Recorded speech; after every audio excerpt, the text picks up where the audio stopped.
ideological filibuster, but despite his passion for prevarication, this terminological inexactitudinarian still remains... Pride and joy, this is hand in toy. Our Tuesdays still complain. When trouble's brewing, it's his doing, and then again. Oh, gee, I'm cheesed off.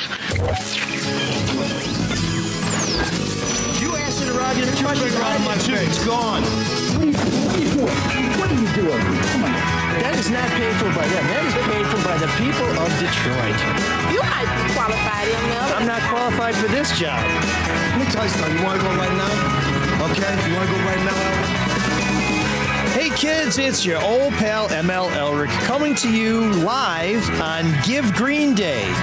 No, that's not a reference to a proto-punk band from California. This is the day that you're encouraged to make a donation to Michigan State University scholarship funds. If you go to Facebook page Detroit Spartans, you can see a little video of me making a pitch to help the kids in East Lansing, or help send some kids to East Lansing.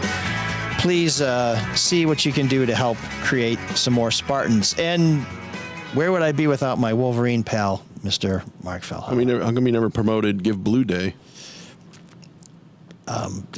Did you really need? Is that rhetorical? No.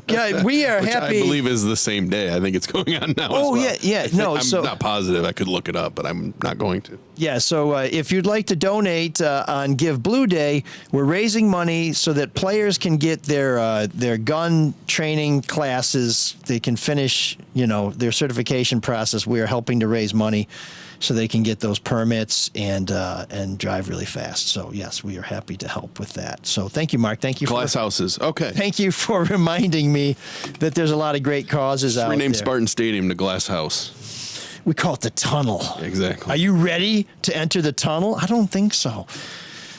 Since we already assaulted, sure. We almost clotheslined poor Devin Bush to death, but he seemed to have recovered all right. So really, that's where you want to start? Well, I was just trying to raise some money for kids, and then you tried to get me. I'm just reminding people that it's not just one universe. I'm sure there's Give Green for Wayne State too. And Eastern Michigan, my favorite college in Washtenaw County, green and white. How can you go wrong? Chris Creighton doing a great job. Amani Bates bringing that basketball program back. And the basketball program was not that good this year. Just saying. Yeah. He was great.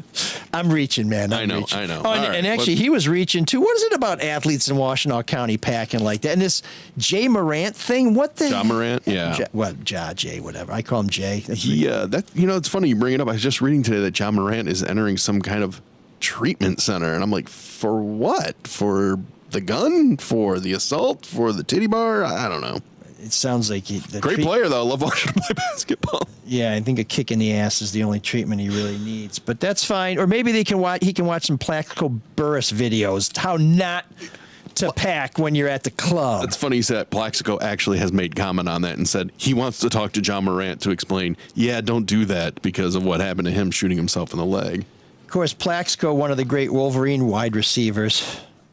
No, I know he's a Spartan. Okay, I'm giving you that one. Glass House. I'm giving you that one. Okay. Glass House Stadium. Yeah. Well, at least we had Charles Rogers, model citizen. Oh, wait a minute. Oh, shit. Okay. Oh, rest in peace. Okay, never mind. We're going to move on. What's going on? We are hoping to be joined later on today by Sean Windsor, who is taking a bit of a personal day, but wants to join us. So we have his chair waiting for him. It's a living tribute to Sean, and we expect to get as much out of the first half hour of the show from that chair as we normally do when it's occupied. In fact, we may be talking a little bit about that during the feedback section at the end of our show. Fantastic feedback today. That's a tease. It's great stuff. And if you are watching us. If you're not watching us, you should be. Check us out on YouTube. Please subscribe to our Soul of Detroit channel. If you subscribe and hit the bell, you'll get an alert when we go live, which is always a bit of a mystery because our guests come and go. And today we have a fantastic guest. We've been teasing him for weeks. We finally had Elliott Hall, counselor to mayors, ambassadors, CEOs, And the man who protected the young women, some said they were prostitutes, we're not here to judge, who were eyewitnesses to a massacre at the Algiers Motel in 1967 that was one of the more infamous incidents during the 1967 riot, civil disturbance, insurrection. Call it what you will. Elliott joined us this morning for a fantastic interview, sharing some insights on Coleman Young, on Kwame Kilpatrick, and everyone in between. So we are grateful to have Elliott with us. And I'll be talking a little bit about my column, giving some free advice to the other white Mike in Detroit politics, Mayor Duggan, and his state of the city, and a big omission he made. Big omission that should probably have all of us very, very worried. But this is all brought to you by Luke Nowacki and Pinnacle Wealth Strategies, who will help you prepare for a secure financial future, which is really important now, especially when you're seeing the banks and you're saying, Yeah. that's a little scary. And David Hall of Hall Financial, who will help you get some money out of your house, help you get a house, help you get financing. They do it super fast, and they have more 5-star reviews than we do by a damn sight. So that tells you the quality that you get from Hall Financial. Alan Lengel's joining us on Facebook. He says, you guys have a great show, and he should know.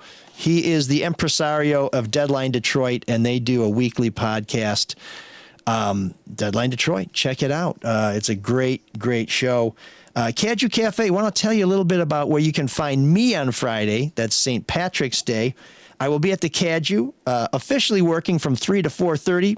Kind of taking our show on the road, but the Caju will open early on Friday at 11 a.m. They're going to be having bangers and mash, Guinness Irish stew, corned beef and cabbage, Guinness on tap, music all day except for 3 to 4:30 when I'm on stage, although some people find... Yeah, please don't sing. They find my voice mellifluous. I think that's how you say it. And to find out more about what's going on at the Caju, go to cajucafe.com. Please join me on St. Patrick's Day. But any time is a great time to hit the Caju Cafe. Mark, Are you going to watch your Spartans play there? Noon, right? Isn't it noon on Friday? Yeah, they're at noon. No, I'll be teaching at Michigan State, so we may have it on in the background. So I'm going to wrap up my class and then beat feet for the East Side. But I'm hoping they get out of that first round against USC. That's no problem. No problem. Well, it depends on which Spartan team shows up. And what's with the Sean Windsor curse, by the way? I think I read that Michigan State and U of M were shaping up. They both look great. They could make a long tourney run. That was ringing in my ears watching the Big Ten tournament. I'm like, whoa, Sean was way off on this one.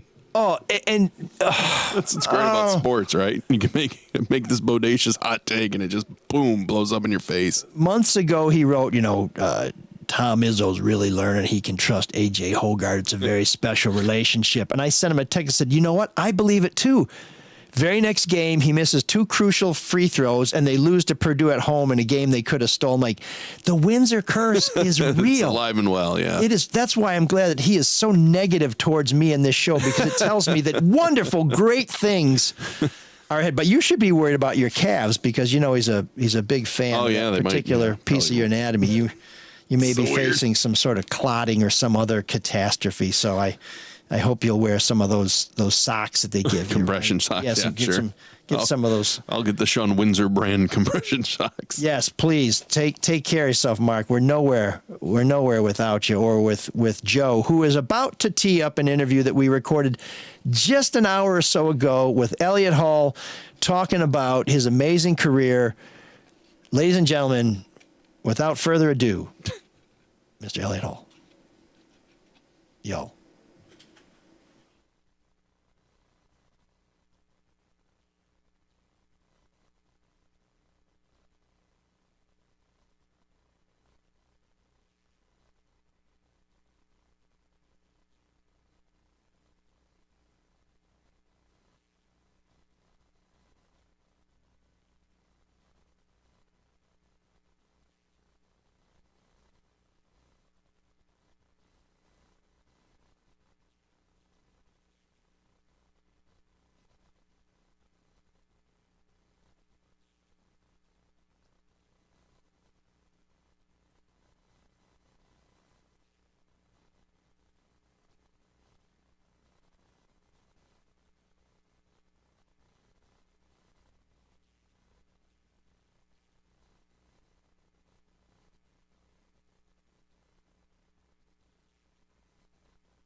You may have heard their music. Were coming there after a show at the Fox that was canceled because of the insurrection in the streets. And Detroit police raided the motel, started hassling the young men who were there, and a couple of young women, a couple of young white women who I've heard described as prostitutes in the movie version of this, Detroit, which came out a few years ago. I think their presence there was a little more ambiguous. But Elliott Hall was one of the folks who tried to help get to the bottom of the matter, help get the truth of the matter, because after 3 people were found dead, after many, many tries, the police were brought to court, and in the end, I think 2-1. Very pleased to have a special guest with us, a gentleman we've been waiting to talk to for a while. He's busy because he's been in the middle of everything big that's been happening for the last 50 years or more here in Detroit, and that's Elliott Hall, who is not only an outstanding attorney, but he has been an advisor to some of the biggest names in Detroit history, from Coleman Young to Kwame Kilpatrick to, I don't know, who are you representing these days, Elliott? Well, listen, things are quieting down now a bit after 57 years of practicing. In fact, I plan to shut it all down by June 1st of this year.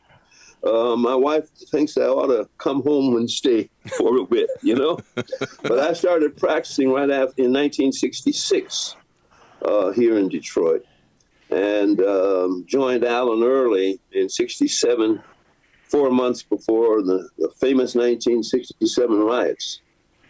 Well, and that's one of the reasons we wanted to talk to you, because we were looking back at the infamous Algiers Motel. I'm going to call it an incident, but I think massacre is probably more accurate. For folks who aren't familiar with this piece of Detroit history, it's one of the bleakest chapters in our history. This was where some young men were partying at one of the few black-owned hotels in Detroit.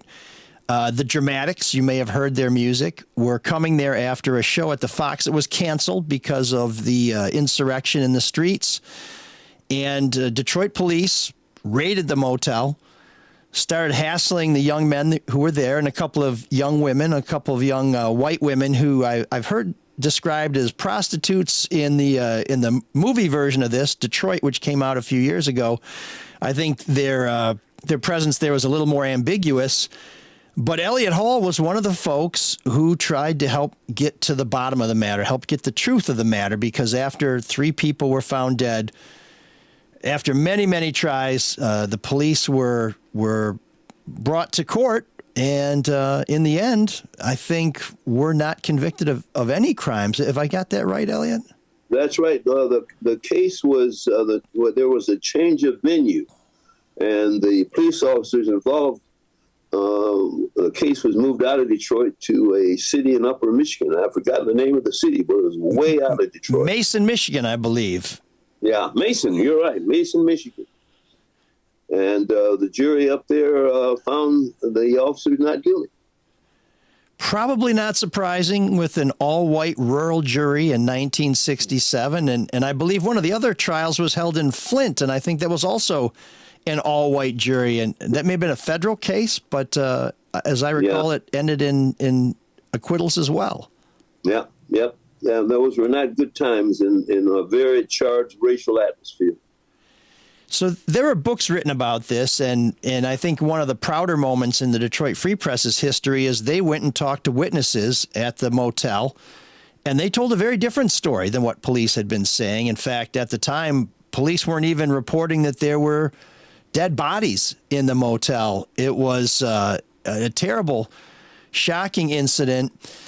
And if you watch the movie, which is an outstanding movie, I watched and this is a movie. This is a Hollywood production. And after watching the movie, I was taken aback by the dramatic representation of it. It was so stark, so bleak, and it gave you a real sense that, people talk about Detroit in the good old days and this. Well, let's get something straight. It's probably never been a bad time to be a white person in Detroit, but for a lot of people, the good old days in Detroit were not that great.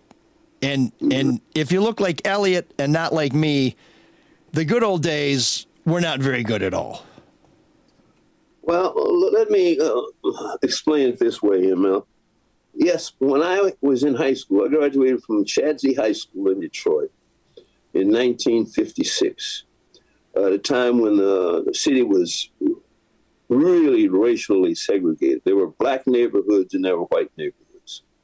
But many of the black neighborhoods were self-contained. And I have to admit, in my black neighborhood on the west side of Detroit, we sort of made our own way. And as a result, we had a very happy childhood, but we knew the restrictions of where we could go as black folks. We knew there were certain neighborhoods we couldn't even travel through. We knew that there were certain restaurants that we couldn't attend. And so we knew the restrictions. So we kind of had and enjoyed life within the restrictions. But we knew that the barriers were there, and there were elements within the community like NAACP and the Urban League who tried to shut those barriers down. And of course, eventually they were shut down, slowly going into the 1960s. But despite the discrimination, you have to understand there's one thing. We tried to make life enjoyable and go to school, get educated, and try to make an impact in society.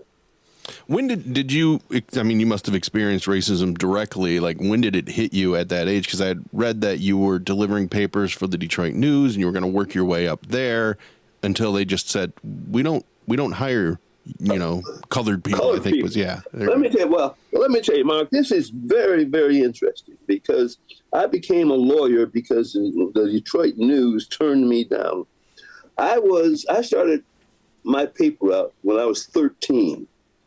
And then they made me station captain at the age of 16, which meant I had 10 other news carriers that worked in the neighborhood. I distributed papers to them every day. And on Saturday morning was collection day. I would collect their weekly money and then turn it into my district manager, who came Saturday afternoon to collect all the money. But while working as a paper boy and station captain, in 1954 March, I won a trip to New York City because of new customers that I were able to obtain. In December of 1954, I won a trip to Bermuda and won another trip to Bermuda in December of 1955 for getting new. So I was a fairly decent paper boy, and I thought I deserved getting a job at the Detroit News right out of high school, starting off as a jumper on the truck, which meant that's when they had newsstands throughout the city. And a jumper on the side of the truck would put the papers from the truck bed over into the newsstand. And we also, at the end of the week, would, of course, collect the money, the nickel. At that time, the paper was 5 cents. Wow. Yeah. So we would collect the money from the box. But my station manager, a month before graduation from high school, told me that, Elliott, I know we promised you this job, but the union will not let us hire you because you're colored. And that shocked the hell out of me because, I've been planning to work for the news. So the only reason I ended up going to college is because my best friend in high school at that time was going to Michigan. He was a college prep guy, and I was from Chadsey High School, and I was in a trade program. But I always thought I'd work for the news. So I tried college after being turned down. I started Eastern Michigan. Left Eastern Michigan, came down to Wayne, and that's where I spent 6 years on the Wayne State campus, finishing undergrad and law school.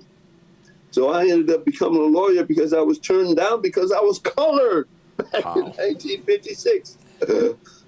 So life turned out pretty good anyway. Yeah, I would say that you took that setback and you turned it into a victory, which speaks a lot to the man that you are. And this Eldridge Motel incident, as I understand it, one of your jobs was to protect the witnesses. Can you tell us a little bit about how you got involved in this case? Yes, it was very interesting, Emil. I was in the office. I just started practicing. I was in the office with a well-known lawyer in Detroit at that time, Samuel Allen Early, who represented the Jackalonis and a few other well-known defendants. Alan Early was the best mentor that I could have. He's a black man who graduated from the Yale Law School in 1942 at the age of 20. He could not take the New York bar for 6 months because you had to be 21 to take the New York bar. While at Yale, he was on the Yale Law Journal. Brilliant guy, couldn't find a job in a law office. They finally hired him in the New York prosecutor's office. He came to Detroit around 1952, worked as a chief assistant prosecutor. He wasn't chief, he was just an assistant prosecutor in that office. And then I was fortunate to get with him in 1967. Well, Alan had a client by the name of Jimmy Gonzalez. Jimmy Gonzalez, ML, hung out at the Greyhound bus station in downtown Detroit back in the time when the bus station was near the city county building. Jimmy Gonzalez hung out at that bus station because wayward girls who had run away from home would always come through that Greyhound bus station. So these two white girls that ended up at the Algiers Motel was courted by Jimmy. Jimmy was going to turn them into prostitutes. And he was a client of Alan Early's. So these girls ended up at the Algiers Motel and was witness to the treatment by the police officers and the killings by the police officers. But of course, police officers, they castigated the girls for being, of course, in this motel with all these black guys. And after the shootings was all over with, they found their way back to Jimmy Gonzalez, and Jimmy Gonzalez brought both of the girls by Alan Early's office the Saturday after the riot started. And they had told their story to Jimmy, and Jimmy then brought them to Alan. Alan then called John Tonyers, and then we got the Justice Department involved. So I was kind of babysitting the girls on Alan's boat. He had a boat in the harbor right next to the Jeffersonian Hotel, down on the east side of Detroit. So I was babysitting these girls until the Justice Department was able to get to them and question them. So that was my little involvement with that. And about 6 or 7 months after that happened, ML, John Hershey, the famous author, came to Detroit and interviewed a number of people. And he wrote this famous book, The Algiers Motel Incident. And he questioned me about my role in that incident. And what were these women like? Were they fearful for their life? Were they outraged by what they witnessed? Yeah, they were thankful, of course, that they were, of course, white and not harmed, but they were outraged by the treatment of these black guys they were hanging around with. And that was what turned the police on. I mean, it was like these two white girls at the Algiers Motel with these 6 black men. It was like throwing gasoline on a fire. It was just incendiary for these white Detroit police officers to see this situation. And that's why the black guys got caught so much hell. But of course, after the incident was over, they didn't harm the white girls at all. They just harassed them verbally. And as a result, that's how this whole thing was uncovered by these two girls. Elliott, where were you? Because you came into after the fact, right? Where were you while the rising and the rebellion, the riots were going on? Oh my goodness! I was practicing law. I was in the office with Alan Early in the First National Building, 21st floor. And when the riot started, I was practicing criminal law in the old Recorder's Court. And don't forget, they had over 8,000 people arrested that week. And that was a very hectic week. I had a pass. The court was open 24 hours. All the judges were arraigning all the defendants coming in, and there was a $10,000 surety bond placed on every defendant that was arrested and arraigned. And they ran out of space to put the defendants. They had them housed out in Belle Isle in the bus, in the beach house. They also had them on buses because they ran out of jail space. And Goldfarb, the bonding guy, on Bobian, right across Kitty kitty corner across the street from 1300 Bogan. And I've teased many a time with the Goldfarbs that they made more money that week from bond than they could spend for the rest of their life. You know, because you had to put up, you couldn't just put up 10%. Yeah. You had to put up the full 10,000 or your deed to your house at that time. And then after the riots were over, Judge Damasio, judge over in the Recorder's Court, they instituted the practice of putting up 10% of cash for a bond rather than the surety bond. But yeah, I was practicing that week, and I had a 24-hour pass. I could get through all the police lines without any problem. I'll never forget one incident. I lived out in Northwest Detroit at the time, and I had just visited a client at the Verner precinct. I remember jumping on the expressway in downtown Detroit and driving to 6 Mile Road on the expressway. Gentlemen, I did not pass one car coming or going on the expressway for 10 miles. The city was completely shut down. And I got a little fearful not knowing. So I was zigzagging all the way home on the expressway because I didn't want to get pot-shotted, because the night before, someone was shot at the Harlan Motel by a sniper. While the guy was standing in the window of the hotel, he was killed when the Harlan Motel was in the area of the Boulevard and the Lodge Freeway. So yeah, I was working as a lawyer during that week, and that's when in Allen's office, and that's when the girls came in on that Saturday. And I started my babysitting project on that Saturday right after the riot. And then you fast forward a few years, you start working for the Black Panthers, and there was an incident I was reading about where it was kind of a standoff, and you were actually called to the house to maybe peacefully kind of resolve the situation. I have to believe that the Algiers was in your mind while you were at that house. Oh, no question about it. Well, of course, I was representing the Black Panther Party at the time, and I was accompanied on that visit by my partner, Dennis Archer, at the time. Dennis and I were practicing law together, and there was a reporter from the Michigan Chronicle, the African-American newspaper at the time. I've forgotten her name, but at any rate, we were called to the house, and we were permitted entry into the house, and I spoke to all there were 16 of them in the house at the time. And we spoke to them about surrendering, because a police officer, a shot from that house killed a police officer. His last name was Smith. So they barricaded themselves inside of the house. The house was surrounded by the Detroit Police Department, and they were going to shoot it out with the police. We talked them out of doing that, and we were able to get 13 of the 16 out of the house and to safety. 3 of the youngsters, all male, decided they wanted to shoot it out with the police and die in the shootout. But I have to give the Detroit police a great deal of credit at that time.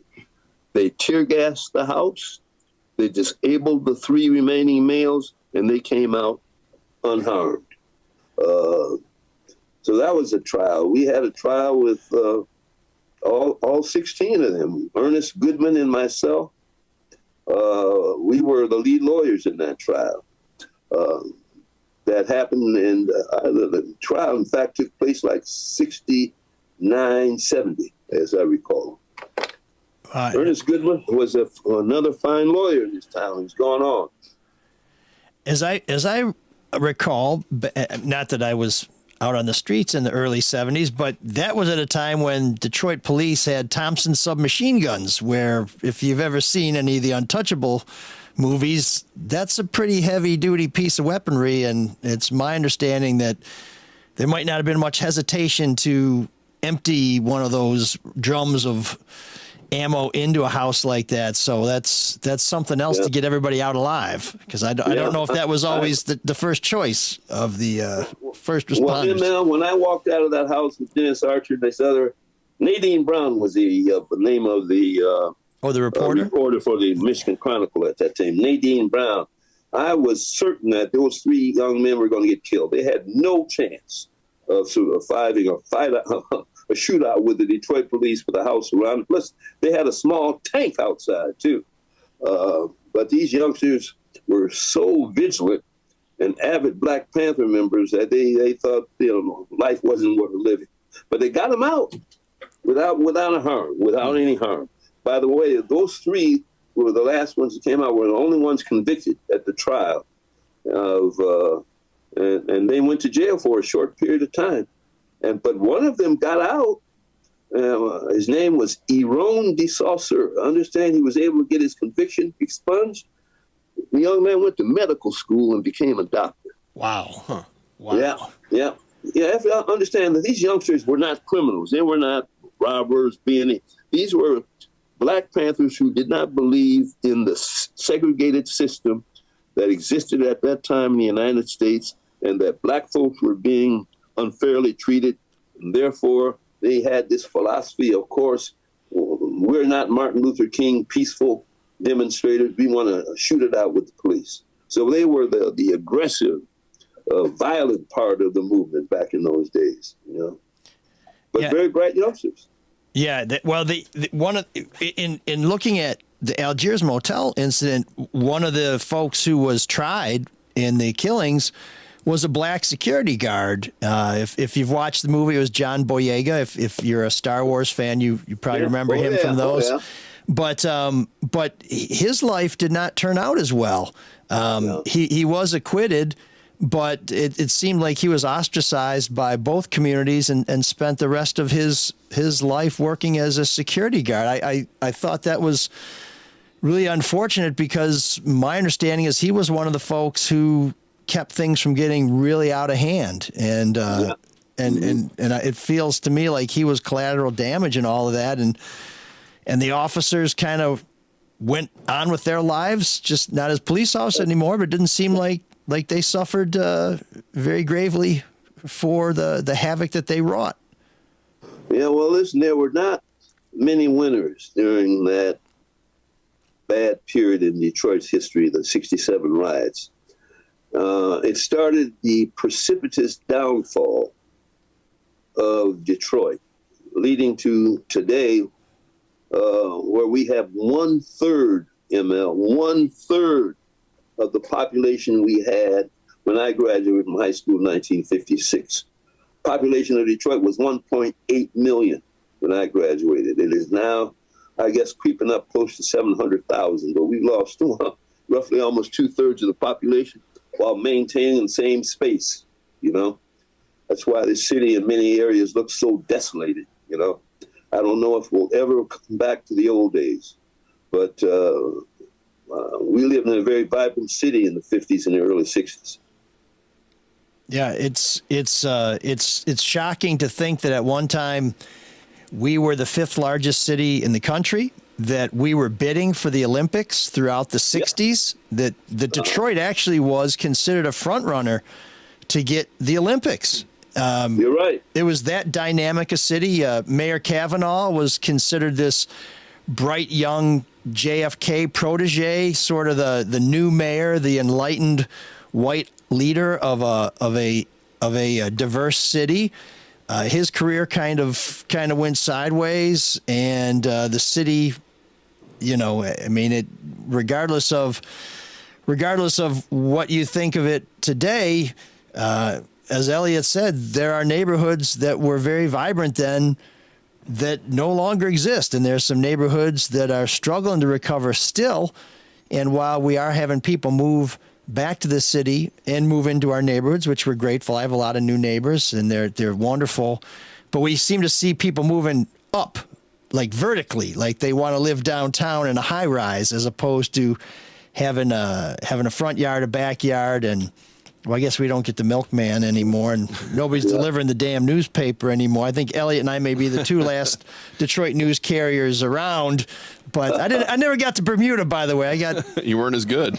No, well, I mean, how could I be as good as Elliott? But I think the best thing I ever got was a baseball bat. That was one of the prizes. But and then someone stole it from my car. I have to tell you this story about my Detroit news route.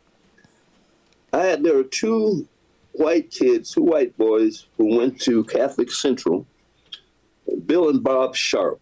They joined me on my first Bermuda trip and also on the second Bermuda trip. My second encounter with discrimination was when I got to Bermuda. I could not stay in the hotel where all the white carriers stayed. I had to stay in the black hotel in Bermuda. And I had met Bill and Bob Sharp on the plane. They wondered what happened to me. So they came over, they found out where I was staying, came over to the hotel, stayed with us for a while, and also went to the beach with us later that day.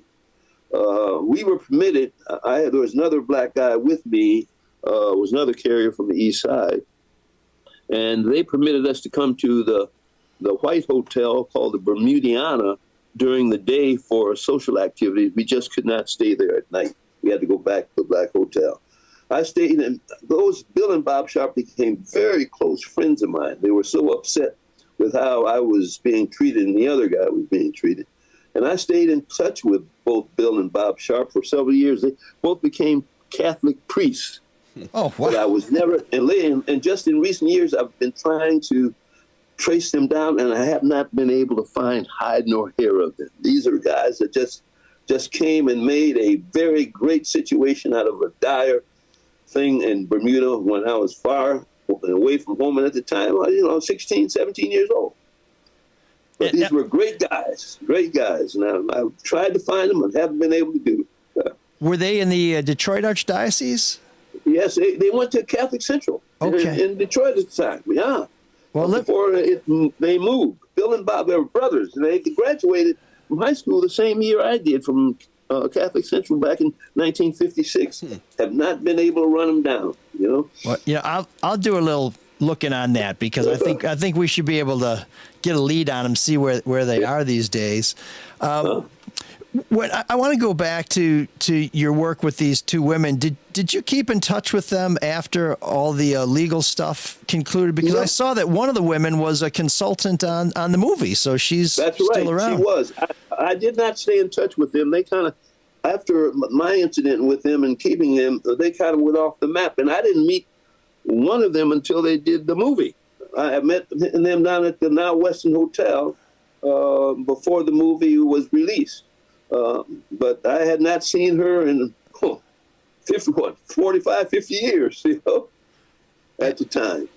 And, but no, I did not stay in touch with them. Okay, and after the legal proceedings concluded, were you involved with any of the witnesses, any of the defense? I mean, was this just another case, and you moved on to many others, or?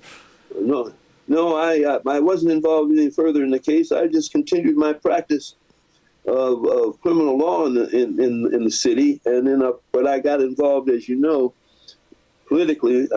Firstly, when Richard Austin ran for mayor against Roman Gribbs in 1968, I was involved in Richard Austin's campaign. He lost to Roman Gribbs. Mayor Gribbs, only served one term. That's when Coleman and John Nichols ran against one another, and I became close with Coleman, as you know, and ended up being his first corporation counsel back in 1974. But I stayed involved with the practice, but I also stayed involved with the community because I was elected president of the NAACP back in 1972 before Coleman took office. So I was always had my foot in the law, but I also had my foot in the community too. Well, tell us a little bit what it was like to work with Mayor Young in those days, because he's become such a legend that it's almost a myth. But you're someone who worked side by side with him and knew him before he became an icon. Yeah. Well, listen, take these facts into consideration. I met Coleman when he was a state senator. Coleman Young had a high school education. But had just was just brilliant, smart man. So smart that his peers in the Senate, all of these white senators from around the state of Michigan, elect him majority leader of the Senate at the time before he ran for mayor. So when he ran for mayor, it was a tough race between he and John Nichols, but of course he won. And he brought his intellect from a high school education to dealing with all of the difficult issues within the city. I found that great. I remember when he started the practice, every city department would have a director and an assistant director. One had to be black, the other had to be white. So he diversified the city government and also made Philip Tanyan the police chief, a white police chief. People in the black community would say, you should appoint a black police chief. He did not.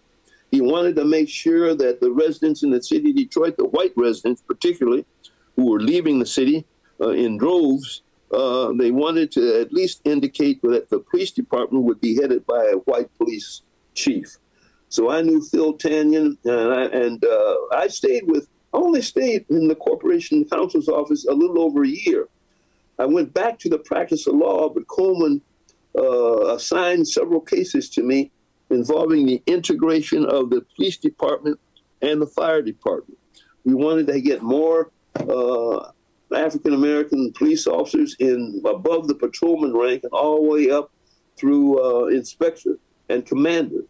So we dealt with those cases and were able to further integrate the police department. And of course, as you know, ML, one of Coleman's first moves was to get rid of stress, that division of the Detroit Police Department that was terrorizing the black community and causing so many problems. They had a lot of shootings and deaths attributed to that unit, and Coleman got rid of it and was able to sort of stabilize the crime situation in the city of Detroit. But Coleman was a very fair man, but a very strong leader.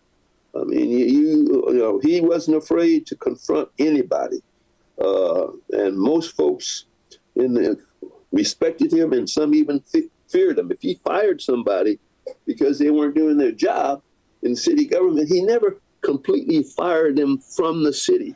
If they were not performing in one department, he would relieve them of duties in that department and give them a job in another part of the city. He understood everybody had to feed a family. So he was not that kind of person that would fire somebody and just put him out in the street. And a few people know that about Coleman, that he really looked after the folks that worked for him. Well, I remember hearing when Kwame Kilpatrick was getting rid of people that folks, maybe it was Bob Berg and some others who traced their roots back to the Young administration, said when Coleman, well, there are two things. He said, once you're appointed, it's just a matter of time before you're disappointed. So if you got a political position, it was temporary. But the other thing was, yes, if he removed someone, he found a soft landing, or he put them somewhere. He didn't turn them out. And one of the things that I think some folks would call them old heads, some people would call them wise men, said that Kilpatrick got wrong is he was a little more vindictive. If he got rid of you, you were gone. And so in that case, you ended up making an enemy. And in the case of Gary Brown, whose whistleblower lawsuit, along with Harold Nelthrop, really did, and Walt Harris, really did bring about the end of the Kilpatrick administration, was Gary Brown was willing to stay and move to a different position. And instead, they just said, no, we got to get rid of you. And that was, if you trace back Kwame Kilpatrick's probably biggest fatal error, it was getting rid of somebody instead of following the Coleman Young playbook and saying, you know what, we're going to move you from a place we don't think you're performing to a place where you can run out the clock, or you can, qualify for your pension at a level that you think is fair. And you worked with Mayor Kilpatrick at some point in there. What parallels and differences would you draw between Mayor Young and Mayor Kilpatrick? Well, I'm first going to start with the fact that Coleman Young had a high school education. Kwame Kilpatrick had a law degree and an undergrad degree, 2 degrees. One of the things that Kwame didn't realize was the fact that he was not untouchable and he was not all-powerful.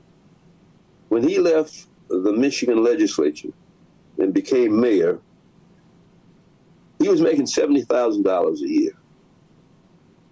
Kwame then becomes the mayor. He inherits a budget of over $3 billion, a mansion on the river. He doubles his salary, but still not satisfied. He ends up under the scrutiny of the FBI almost immediately. He and his father. His mother was always a very honest person. I worked with his mother. When I was running the Ford Motor Company office years and years later,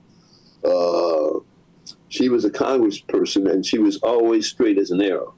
That was not known clearly by everyone regarding Kwame and Kwame's father.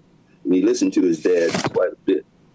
The most unfortunate situation was that I heard from the FBI that, for most of the things that Kwame was doing, they could obtain by wiretap. They never had to leave the FBI office. All they had to do was get the official warrant from the court to have their phones tapped.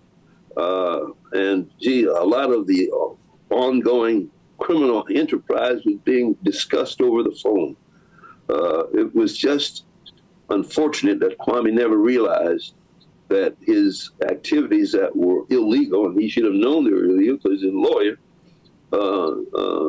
would come under scrutiny, but he thought that he was untouchable. And that was unfortunate. Now, I never worked for Kwame, but I did have a discussion with him, telling him that maybe he should hire the same personal lawyer that Coleman had for 20 years.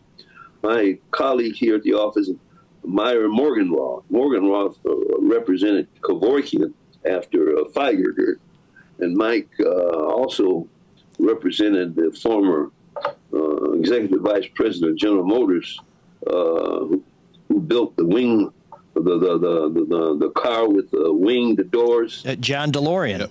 DeLorean, yeah, he represented DeLorean. And I tried to get Kwame to hire Mike or Morgenroth to sort of guide him through the maze of being a mayor, because being a mayor, you're approached with a lot of deals all the time. And one thing Coleman never did, someone tried to give him an envelope, or say he'd be out at a fundraiser or at some event and try to give him something. He never took it. He said, give it to my police officer over here. He never wanted to. He was very scrupulous in making sure that he handled himself appropriately. And of course, Mike Morgenroth played a big role in terms of making sure he was protected. And as a result, as you know, after 20 years in office, Coleman Young was never indicted for anything. He was under suspicion for this and that, but all of it came to nothing, because he had good counsel in Mike Morgenroth. And Kwame didn't do that. He ends up now, unfortunate demise. I understand he wants to be a preacher at this point, where he could have been one. He may have had the opportunity if he had played it straight. He had the smarts to be governor, In my view, I thought he was very good on his feet. He was a very bright guy. But unfortunately, he took a different path.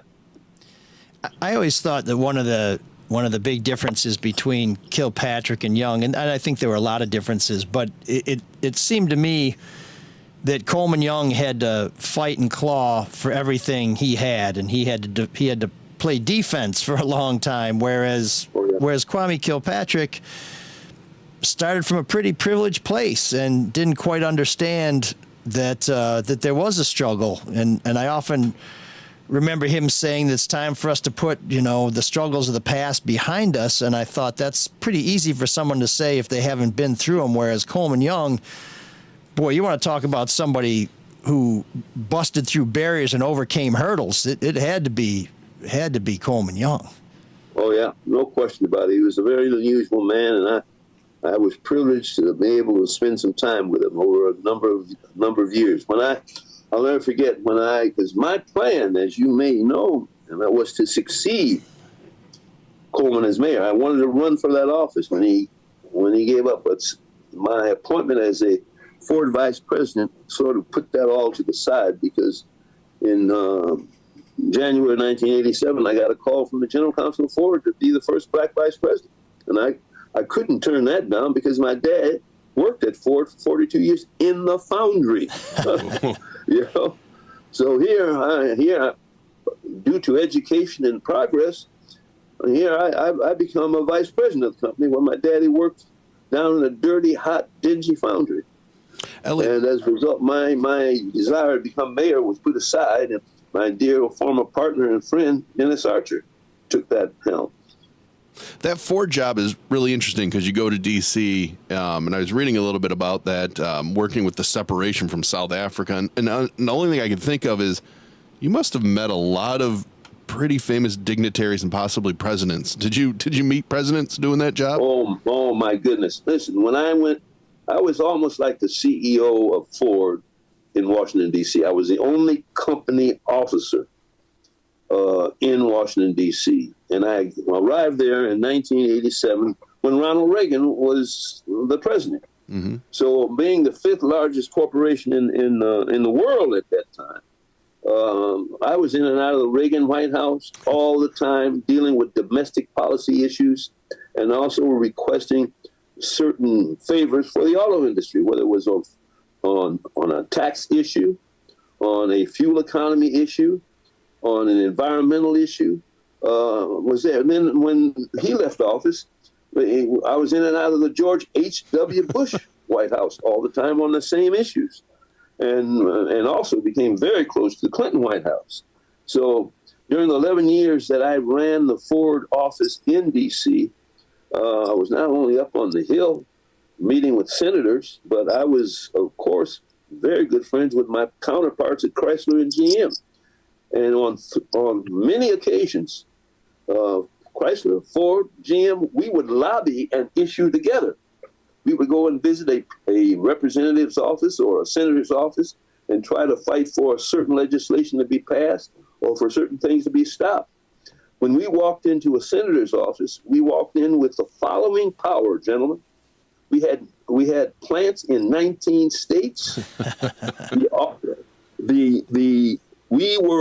auto industry were the largest consumer of steel, rubber, carpeting, glass, and semiconductors.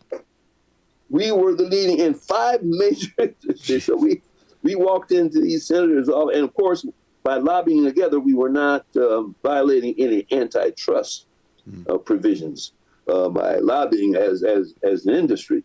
But of course, we couldn't fix prices, but we could lobby an issue together. So those were great times.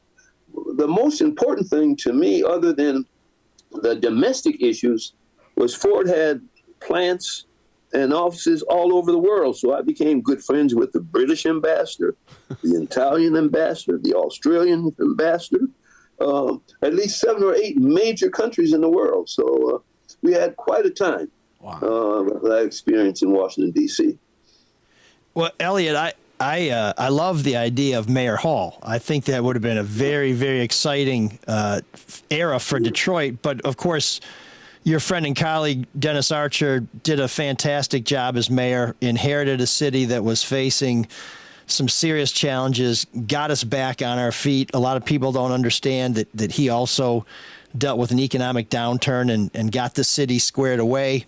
I often think that if Mayor Kilpatrick had turned to Mayor Archer for his good counsel, we would have avoided our bankruptcy, because I think when Mayor Archer took office, as Mayor Young faced at some point the prospect of not being able to have revenues meet expenses, they took some strong medicine and got the city back on good financial footing. But I'm very sorry to hear you retiring, but I know you're not going away, because even when you were working for Ford, you were someone that people who made decisions in Detroit turned to make sure they were making good decisions for Detroit. So we really appreciate you making the time for us this morning. And when you do retire, if you're thinking you have some time to look into a memoir, maybe we should reconnect, because I would love to hear some of those stories and share them with people. Oh boy! Well, that's my plan, Emil. I tend to focus on the memoir when I retire, because I think I have a few stories to tell. Yeah. Well, I think you have a few volumes of stories to tell. Yeah. So we appreciate you sharing some of them with us today. But when you sit down, if you're looking for a collaborator, let me know. I would love to help you in any way I can. Well, thank you so much, Emil. I've enjoyed this. It's conjured up some memories that I thought were lost in the recesses of my mind, but it's been good. That mind is like a steel trap. Yeah. So there's more stories coming, and we really appreciate it. Elliott Hall, counselor to, I won't say kings, but I'll say to mayors, to CEOs, to ambassadors, and a man who knows his way around the White House as well as the Capitol. We really appreciate you taking some time this morning with us on the Soul of Detroit. Thank you so much, Emil. Appreciate it. And Mark, too. Thank you. Thank you, Mr. Hall. All right. Hey, thanks, Elliott. This is great. We are going to put this together, and I'll send you a link so that you can watch it if you like.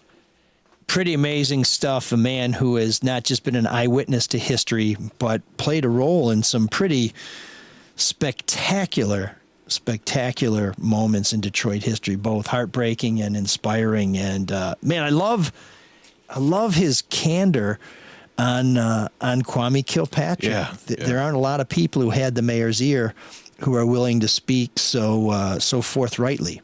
In the comparison between their upbringings, between him and Coleman. Oh, yeah, and I've said this many times that Kwame Kilpatrick reminded me a lot of some of the folks I grew up with in Grosse Pointe, whose parents were very successful, very connected. Everything seemed like it was teed up for them.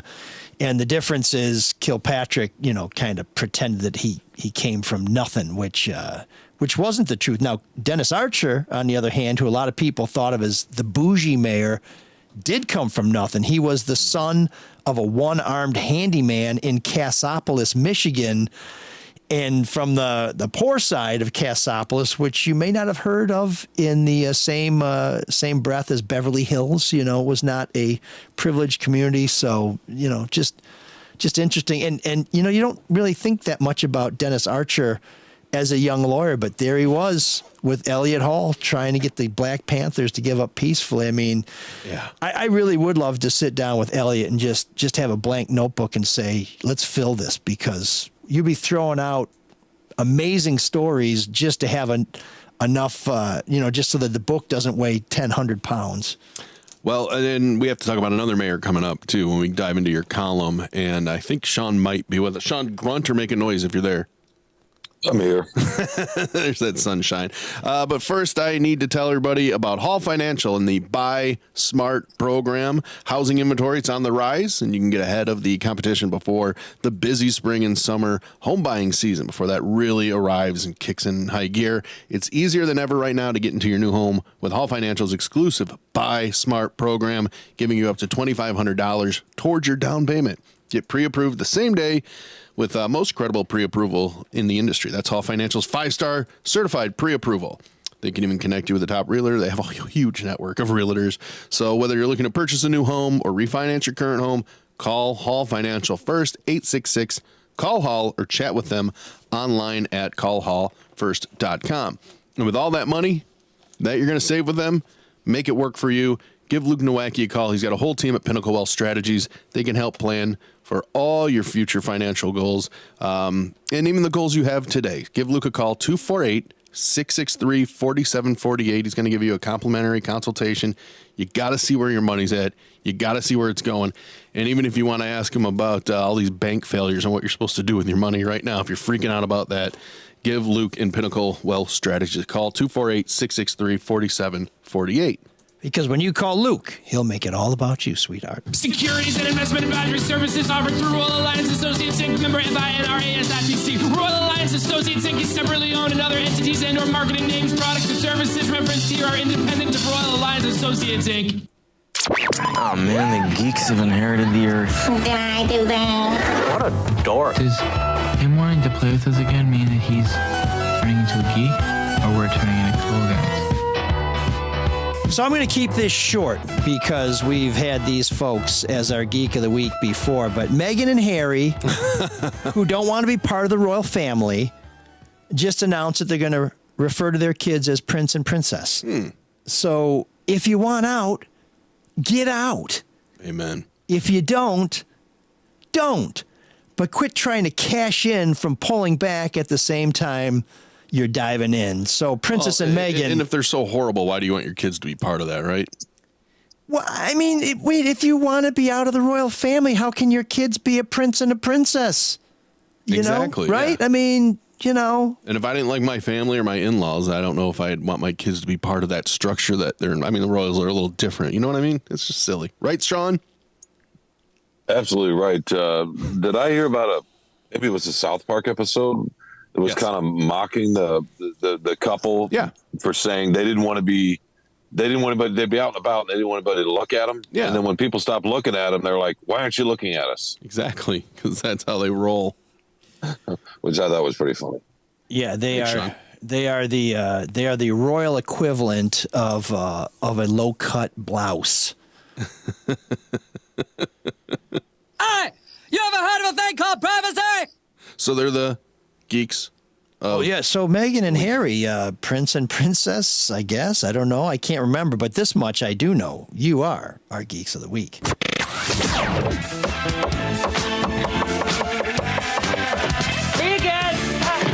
There's an all-night party in room 7609.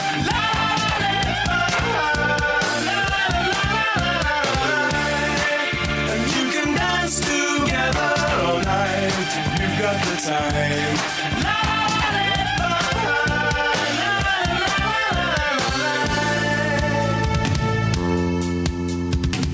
Welcome to room 7609, where we try and take new wave gems and polish them up. Or maybe we are mining them from that forgotten vein of great music that just never really saw someone hit it with their little spotlight on their helmet and said, oh my goodness, I'm going to extract this and bring it to the whole world. It's the Koh-i-Noor diamond of new wave music, and I'm going to introduce it to the world. Well, we appreciate your suggestions. You can always send them to mlsoulofdetroit@gmail.com. That's exactly what Julie did earlier this month, saying that Steve Mackey, the bass player for Pulp, died on March 2nd at 56. So she nominated Babies for an upcoming show. Here's that show. Here's that song. It's Pulp with Babies.